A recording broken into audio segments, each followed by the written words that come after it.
नमस्कार, मैं हूं मनोज मानस। अब रुक करेंगे उत्तर प्रदेश और उत्तराखंड की खबरें सुपरफास्ट अंदाज में। डेस्टिनेशन उत्तराखंड के थीम पर आयोजित होने वाले ग्लोबल इन्वेस्टर समिट के इंतजार की घड़ियां अब खत्म होने जा रही हैं। PM Narendra Modi global investor summit का करेंगे उद्घाटन। प्रधानमंत्री इस कार्यक्रम में तकरीबन 3 घंटे मौजूद रहेंगे। उत्तराखंड के पर्वतीय जनपदों से मूलभूत सुविधाओं के अभाव से लोग लगातार पलायन कर रहे हैं। पलायन निवारण आयोग की इस वर्ष जारी रिपोर्ट के मुताबिक उत्तराखंड के 1792 गांव घोस्ट विलेज घोषित हो चुके हैं। देहरादून के पूर्व मुख्यमंत्री हरीश रावत किसानों को गन्ने का समर्थन मूल्य घोषित करने की मांग को लेकर गांधी पार्क में महात्मा गांधी की प्रतिमा के सामने मौन उपवास पर बैठे। इस दौरान कांग्रेस के तमाम नेताओं के साथ किसान भी मौजूद रहे।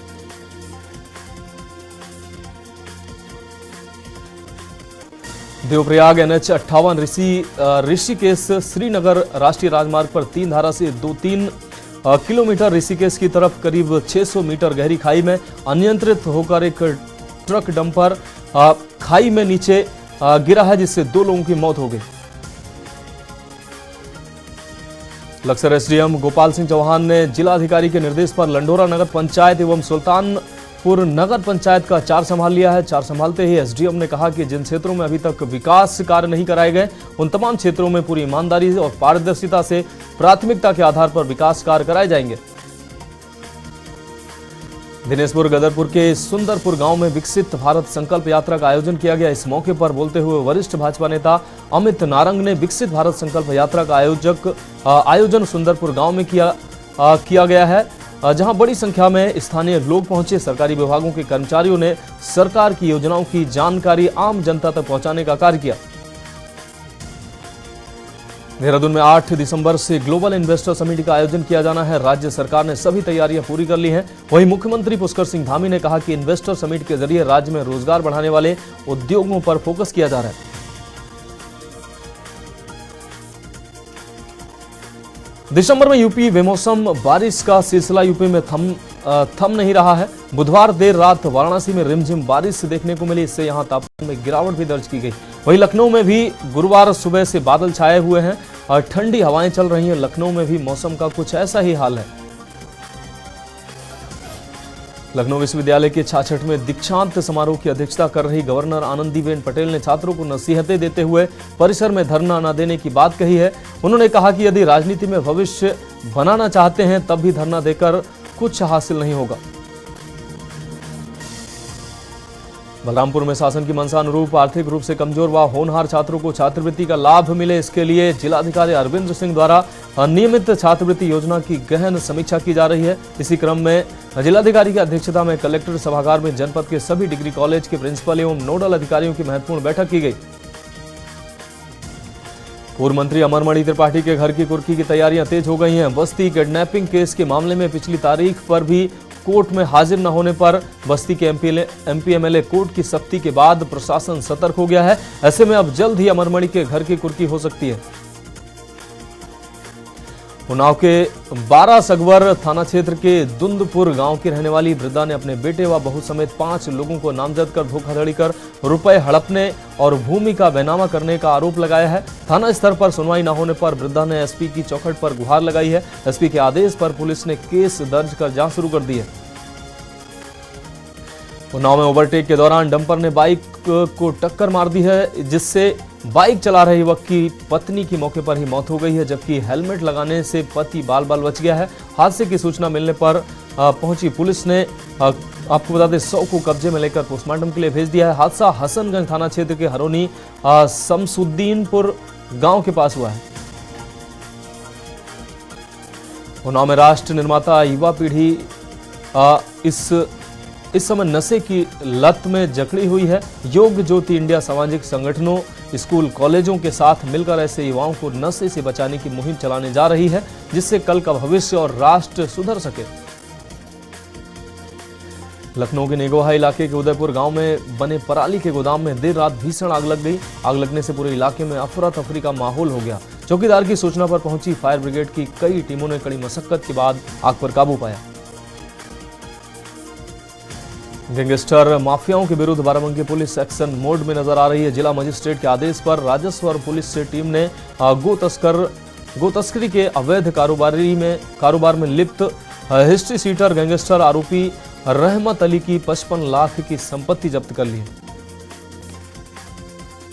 फतेहपुर में सड़क पार कर रही महिला को अज्ञात वाहन चालक ने कुचल दिया है, जिससे महिला की मौके पर ही मौत हो गई है। महिला के परिजनों ने मौके पर पहुंचकर मुआवजे की मांग की और कार्रवाई को लेकर सड़क मार्ग जाम किया।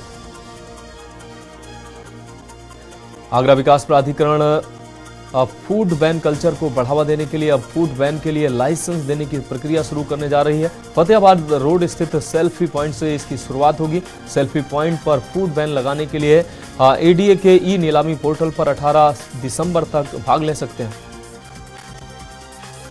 अमेठी में आगामी 19 दिसंबर से शुरू हो रही अग्निवीर सेना भर्ती रैली की तैयारियों को लेकर देर शाम कलेक्टर सभागार में डीएम राकेश कुमार मिश्र और एसपी डॉक्टर इला मारन जी ने सेना के अधिकारियों और अन्य अधिकारियों के साथ बैठक की। बैठक में डीएम ने एडीएम वित्त एवं राजस्व को सेना भर्ती को लेकर अधिकारियों और मजिस्ट्रेटों की ड्यूटी लगाने के निर्देश दिए। जौनपुर के केराकत में चिकित्सक दंपति डॉक्टर जेबी और डॉक्टर रंजीता सिंह के आवास पर बीती रात बदमाशों ने फायरिंग की है। घटना से परिवार में दहशत का माहौल है। दंपति ने अज्ञात लोगों के खिलाफ तहरीर दी है। पुलिस बदमाशों की तलाश में जुट गई है। जौनपुर में डीएम अनुज झा की अध्यक्षता में जिला स्तरीय सतर्कता समिति की बैठक के साथ सिंगल स्टेज उचित दर विक्रेता संघ के पदाधिकारियों से वार्ता और उज्ज्वला योजना की बैठक कलेक्ट्रेट सभागार कक्ष में हुई। ओला उबर की तर्ज पर अब यूपी सरकार भी एक ऐप लॉन्च करने जा रही है। इसमें लोग जहां चाहे वहां से ऑटो, टैक्सी, बाइक और रिक्शा तक बुक कर सकेंगे। इसमें कमर्शियल व्हीकल के चालकों को जोड़ा जाएगा।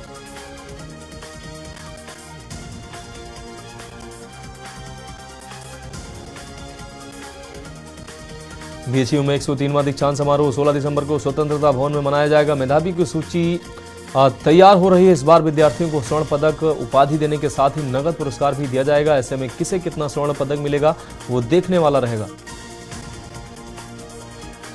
लखनऊ के कृष्णानगर थाना क्षेत्र में लखनऊ कानपुर रेलखंड रेलवे ट्रैक पर एक युवक का छत पे छत शव मिला है। सूचना पाकर मौके पर पहुंची पुलिस ने शव की शिनाख्त करवाने के बाद पोस्टमार्टम के लिए भेज दिया है। युवक की मौत ट्रेन की चपेट में आने से हुई है। ठंड में एसी बसों में सफर करना आसान होगा। 16 दिसंबर से 28 फरवरी के बीच एसी बसों का किराया कम होगा। यूपी में प्रतिदिन 900 बसों का संचालन किया जाता है। इस दौरान करीब 9 से 10 हजार लोग इन बसों में सफर करते हैं। ठंड में एसी बसों में यात्रा करने वाले यात्रियों की संख्या कम हो जाती है। केजीएमयू यानी किंग जॉर्ज मेडिकल विश्वविद्यालय के ट्रामा सेंटर में डॉक्टर के गेटअप में एक संदिग्ध युवक इमरजेंसी वार्ड में घूमता मिला। उसके पास एसजीपीजीआई लखनऊ का आई कार्ड था। गले में आला डालकर युवक मरीजों और तीमारदारों के अलावा कर्मियों पर भी डॉक्टरों जैसा रोब गांठ रहा था। इस बीच शक होने पर कर्मियों ने उसकी शिकायत आला अधिकारियों से की। यूपी की योगी सरकार ने बुधवार देर रात 6 आईएएस और 15 आईपीएस अफसरों के तबादले कर दिए हैं। इसमें सबसे अहम नाम सीनियर आईएएस किरण आनंद का है। स्कूल शिक्षा के प्रभारी महानिदेशक के पद से उनका तबादला कर दिया गया है। उनको प्रयागराज में कुंभ मेला अधिकारी बनाया गया है, जबकि कंचन वर्मा को महानिदेशक स्कूल शिक्षा की जिम्मेदारी सौंपी गई है। आईआईएम इंदौर के मैनेजर नवीन कृष्ण राय को डॉक्टर एपीजे अब्दुल कलाम प्रौद्योगिकी विश्वविद्यालय उत्तर प्रदेश के इनोवेशन हब का सलाहकार नामित किया गया है। विश्वविद्यालय का यह इनोवेशन हब उत्तर प्रदेश में उत्कृष्टता के सूत्र को आगे बढ़ाने, छात्रों और युवा उद्यमियों के बीच नवाचार, उद्यमिता को बढ़ावा देने और एक मजबूत स्टार्टअप पारिस्थितिकी तंत्र का निर्माण करने के उद्देश्य के लिए कार्य कर रहा है। पिछले 5 सालों में राजामंडी रेलवे स्टेशन पर हादसों में 19 मौतें हुई हैं। यह जानकारी आरटीआई के तहत मांगी गई जानकारी के बाद जीआरपी ने आपको बता दी ये जानकारी उपलब्ध कराई, जबकि आरपीएफ के अनुसार पिछले 5 सालों में राजामंडी रेलवे स्टेशन पर 11 जानें गई हैं। एक घायल का भी आंकड़ा सामने आया है। वन्यजीवों के अवैध तस्करी, शिकार तस्करी और अवैध व्यापार को नियंत्रित करने के लिए पुलिस और वन विभाग के अधिकारियों के साथ पुलिस कमिश्नर डॉक्टर आर.के. स्वर्णकार की अध्यक्षता में पुलिस ऑफिस मीटिंग हॉल में बैठक आयोजित की गई, जिसमें कई बिंदुओं पर चर्चा भी की गई है। फैसला लिया गया है कि इस अवैध कार्य में शामिल राज्य स्तरीय गैंग की खोज की जाएगी। कानपुर के बिल्लौर में थाना पुलिस ने मंगलवार रात होटल व ढाबों पर खड़े ट्रकों से डीजल चोरी करने वाले युवक को पुलिस का स्टिकर लगी कार सहित दबोच लिया है। कार से डीजल चोरी के उपकरण भी बरामद किए गए हैं। कार चोरी के मामले में कार्रवाई न करने पर कानपुर कमिश्नरेट की फजीहत हो गई है। एफआईआर दर्ज न कर पीड़ित ने हाईकोर्ट में गुहार लगाई है तो कोर्ट ने पुलिस कमिश्नर डॉक्टर आर.के. स्वर्णकार को ही तलब कर लिया। लापरवाही का आलम यह रहा कि कोर्ट के आदेश के बाद भी कैंट थानेदार ने एफआईआर तक दर्ज नहीं की है। इलाहाबाद हाईकोर्ट ने एसडीएम द्वारा अपने उच्च अधिकारी के आदेश को गलत और अवैधानिक बताने को गंभीरता से लिया है और ऐसा करने वाले एसडीएम कायमगंज को तलब कर लिया है। कोर्ट ने उनसे इस तरह का बेतुका आदेश करने का स्पष्टीकरण देने का निर्देश दिया है। और यह कि अजीतमल कोतवाली क्षेत्र के अंतर्गत एक विवाहिता ने फांसी लगाकर आत्महत्या कर ली है। घटना की सूचना पर पहुंची पुलिस ने मृतका के शव को फांसी के नीचे उतारकर पोस्टमार्टम के लिए भेज दिया है। अमेठी में आगामी 19 दिसंबर से शुरू हो रही अग्निवीर सेना भर्ती की तैयारियों को लेकर देर शाम कलेक्टर सभागार में डीएम राकेश कुमार मिश्र और एसपी डॉक्टर इला मारन ने सेना के अधिकारियों और अन्य अधिकारियों के साथ बैठक की है। बैठक में डीएम ने एडीएम वित्त एवं राजस्व को सेना भर्ती रैली को लेकर अधिकारियों और मजिस्ट्रेटों की ड्यूटी लगाने के निर्देश दिए हैं। अमरोहा में खाद्य विभाग ने मिलावटी मसाला बनाने वाली फैक्ट्री पर छापा मारा है। कार्रवाई करते हुए टीम ने करीब 9 क्विंटल मिलावटी मसाले को सील किया है। सील हुए मसाले में मिर्च, हल्दी, धनिया, गरम मसाला, जीरा और अजवाइन शामिल है। मिलावटी मसाले की कीमत लगभग 1,70,000 रुपए बताई जा रही है। बुलंदशहर की तहसील सिकंदराबाद के अंतर्गत बनाए गए अटल आवासीय विद्यालय में श्रम विभाग में पंजीकृत मजदूरों के बच्चों को दी जा रही निःशुल्क शिक्षा की गुणवत्ता को परखने के लिए जिलाधिकारी चंद्र प्रकाश सिंह और एसएसपी श्लोक कुमार ने औचक निरीक्षण किया। अनूप शहर के आपको बता दें डीपीबीएस कॉलेज में आचार्य प्रोफेसर के आपको बता दें जीके सिंह की अध्यक्षता में फ्रेशर पार्टी का आयोजन किया गया। कार्यक्रम का प्रारंभ ज्ञान की देवी मां सरस्वती को माल्यार्पण से हुआ। इसके बाद एमएससी भौतिकी विज्ञान की द्वितीय वर्ष की छात्रा शीतल चौधरी ने स्वागत गीत द्वारा सभागार में उपस्थित सभी का स्वागत किया। सिकंदराबाद दादरी के बीच गांव केमराला और चक्रसैनपुर में बसाई जाने वाली टाउनशिप के लिए जमीन अधिग्रहण की प्रक्रिया शुरू हो गई है। जनवरी 2024 तक जमीन अधिग्रहण की प्रक्रिया पूरी कर टाउनशिप के निर्माण का कार्य पूरा कर लिया जाएगा। बुलंदशहर में किसानों के लिए एक अच्छी खबर सामने आई है। अब जल्द ही खेतों पर ड्रोन उड़ते दिखाई देंगे। नैनो यूरिया व डीएपी का चलन खेती किसानी के लिए रोजगार के अवसर खोलेंगे। इसके माध्यम से किसानों की खाद की लागत कम होगी तो ड्रोन के प्रयोग से लोगों को रोजगार भी मिलेगा। बुलंदशहर में 9.61 करोड़ से अधिक की राशि से जिले की 18 सड़कों का चौड़ीकरण और पुनर्निर्माण होगा। ये सभी सड़कें जिले की 4 चीनी मिलों के क्षेत्र की हैं। 16.36 किलोमीटर लंबी इन सड़कों के चौड़ीकरण और पुनर्निर्माण की जिम्मेदारी लोक निर्माण विभाग को सौंपी गई है।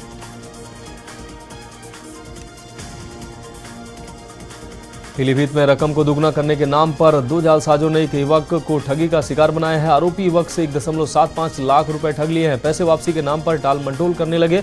जब युवक ने अपने पैसे वापस मांगे तो आरोपियों ने मारपीट करते हुए जान से मारने की धमकी दी है। अलीगढ़ मुस्लिम विश्वविद्यालय का कैंपस बुधवार शाम एक बार फिर गोलियों की तड़तड़ाहट से गूंज उठा। आपसी विवाद को लेकर 2 छात्र गुट आपस में भिड़ गए और उनके बीच गोलियां चल गईं, जिसमें वहां से गुजरने वाली एमबीबीएस की एक छात्रा भी घायल हो गई। आजमगढ़ कोर्ट ने आदेश का अनुपालन न करने पर नाराजगी जताते हुए एआरटीओ प्रशासन तथा एआरटीओ प्रवर्तन के विरुद्ध अवमानना का नोटिस जारी किया है। इस मामले में अनुराग सिंह निवासी रोंदोपुर थाना कोतवाली के वाहन का चालान एआरटीओ ने 10 मार्च 2023 को कर दिया था। अनुराग सिंह ने एससीजेएम कोर्ट नंबर 10 में इस चालान को खत्म कराने के लिए प्रार्थना पत्र दिया। आजमगढ़ जिले में सिख समाज और गुरुद्वारे के बीच का विवाद थमने का नाम नहीं ले रहा है। 10 दिन पूर्व जिला प्रशासन ने सिख समाज से 10 दिन का समय मांगा था। 10 दिन बीत जाने के बाद भी जब समस्या का समाधान नहीं हुआ तो सिख समाज के लोगों ने जिले के एसडीएम, आपको बता दें, एसडीएम से मिलकर मामले की शिकायत की है। आजमगढ़ के निजामाबाद थाना क्षेत्र में 29 नवंबर को 450 पेटी अंग्रेजी शराब बरामद हुई थी। इस मामले में सभी आरोपी गाड़ी छोड़कर मौके से फरार हो गए थे। मामले की विवेचना में पुलिस जुटी हुई है। पुलिस ने घटना में शामिल 2 आरोपियों को अंग्रेजी शराब के साथ गिरफ्तार किया है। आरोपियों में सोचन वर्मा और राजेश यादव शामिल हैं। आजमगढ़ के बिलरियागंज पहुंचे प्रदेश सरकार के कृषि मंत्री सूर्य प्रताप शाही ने विकास योजनाओं का शुभारंभ किया है। लोगों को संबोधित करते हुए कहा कि देश एवं प्रदेश की सरकार ने विभिन्न विभागों की ओर से संचालित योजनाओं का लाभ देने के लिए तथा भारत को 2047 तक विकसित राष्ट्र बनाने के लिए ही विकसित भारत संकल्प यात्रा प्रारंभ की है। गाजियाबाद में बेखौफ बदमाशों ने गोल्ड कारोबारी से बड़ी रकम लूट ली है। शुरुआत में 50 लाख लूटने की जानकारी आ रही थी, लेकिन अब खबर यह है कि लूट 1 करोड़ रुपए से ज्यादा की हो सकती है। दोनों कारोबारी कार में बैठकर रुपयों का लेन देन कर रहे थे, तभी बदमाश आधमकी और गन पॉइंट पर लेकर उन्हीं की कार में बैठ गए। यूपी में मदरसों में विदेशी फंडिंग मामले में जांच को लेकर सियासत शुरू हो गई है। सूत्रों के मुताबिक जब 3 सदस्यीय एसआईटी की जांच में सामने आया कि करीब 80 मदरसे ऐसे हैं जिन्हें विदेश से करीब 100 करोड़ रुपए की फंडिंग की बात सामने आई है।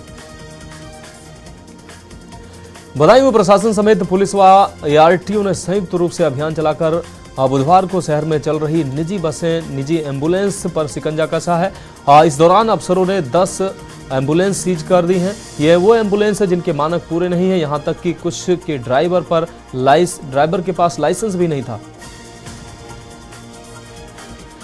बदायूं में कादर चौक थाना पुलिस ने गैंगस्टर एक्ट में वांछित चल रहे 3 आरोपियों को बुधवार को पकड़ा है। तीनों पर 10-10 हजार रुपए का इनाम था।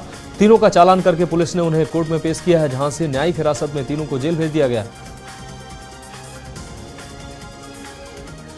अयोध्या में एक बार फिर मौसम का मिजाज बदल गया है। एक बार फिर से आसमान में काले बादल छा गए हैं। हल्का कोहरा भी देखने को मिल रहा है। मौसम में बदलाव के साथ ही ठंड भी बढ़ गई है। आचार्य नरेंद्र देव कृषि प्रौद्योगिकी विश्वविद्यालय के अनुसार आगामी 24 घंटे में पूर्वी उत्तर प्रदेश में हल्के से मध्यम बादल छाए रहने की संभावना है और वर्षा होने की भी संभावना है। आप देख रहे हैं के न्यूज़, खबरों का सारथी।